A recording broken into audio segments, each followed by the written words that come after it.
What's going on, YouTube? Welcome back to another episode of Double Dribble.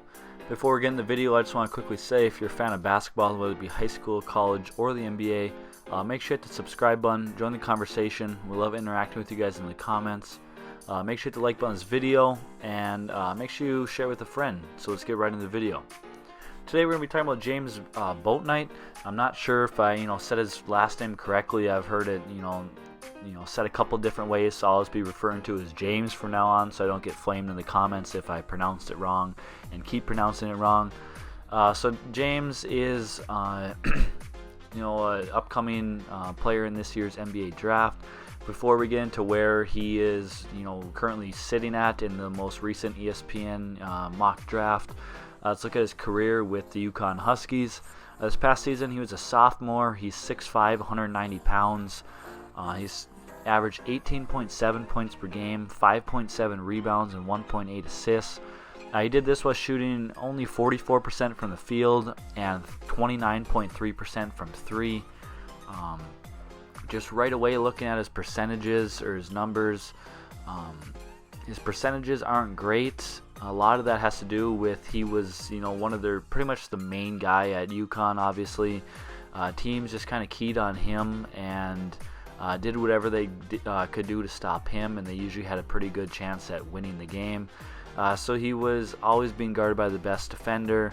Had a lot of different looks thrown at him, and that had a good reason to do with his kind of low percentages.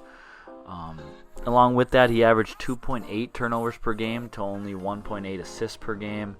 Like I said, a lot of that has to do with he was the main guy, and teams were pretty much just keen on him and doing whatever they can do to stop him in order to win the game against UConn. He still was able to average 18.7 points per game, almost 19 a game. So he still had a pretty good season while shooting kind of mediocre percentages. But I expect the percentages to be higher than that in the NBA. He's better than a 29% three-point shooter, and can shoot better than 44% from the field. So now looking at his recent mock draft position, according to ESPN's latest mock draft for this year's upcoming NBA draft, they have him currently as the 19th pick to the New York Knicks.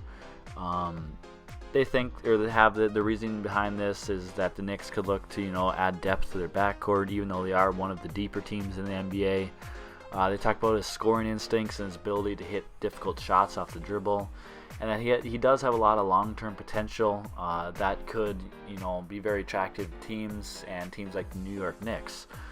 I agree with them in that fact that he does have that scoring ability. He knows how to score the ball. He's able to make tough shots. Like I said, a lot of his shots at UConn were tougher than they need to be because he's getting double teamed, getting guarded by the other team's best defender. Different things like that that allowed him or made him have to hit tougher shots and shoot lower percentages. So I expect things like that to get not easier for him in the NBA, but he won't be having those coverages on him in the NBA like he did in college, because he won't be the best player on his team in the NBA. While looking at that, I do think he has a lot of long-term potential. One of the huge things for him is that he is kind of that combo guard position. He is listed as a shooting guard, but he can handle the ball, play point guard. He can also space the floor, be catch and shoot, shooting guard. He can attack off the dribble. He can do a lot of things on the offensive end. And he doesn't look 6'5" when he plays, but that helps him out a lot that he is 6'5". Gives him a little bit more height at that shooting guard position, or even if he is point guard, that will help him out against smaller guards. I think that James, has a lot of upside to him.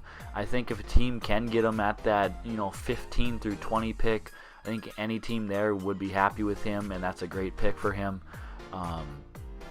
There are some players, that maybe he should go in front of, but really, I just think he is one of those solid middle of the first round players that any team that drafts him, they kind of know what they'll get right away, and then they kind of hope he just continues to develop and gets better over time.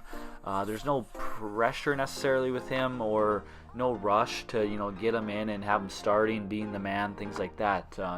He can kind of come in and and learn the NBA, learn the NBA systems, and develop that way. So I'm looking forward to seeing what James can do in the NBA.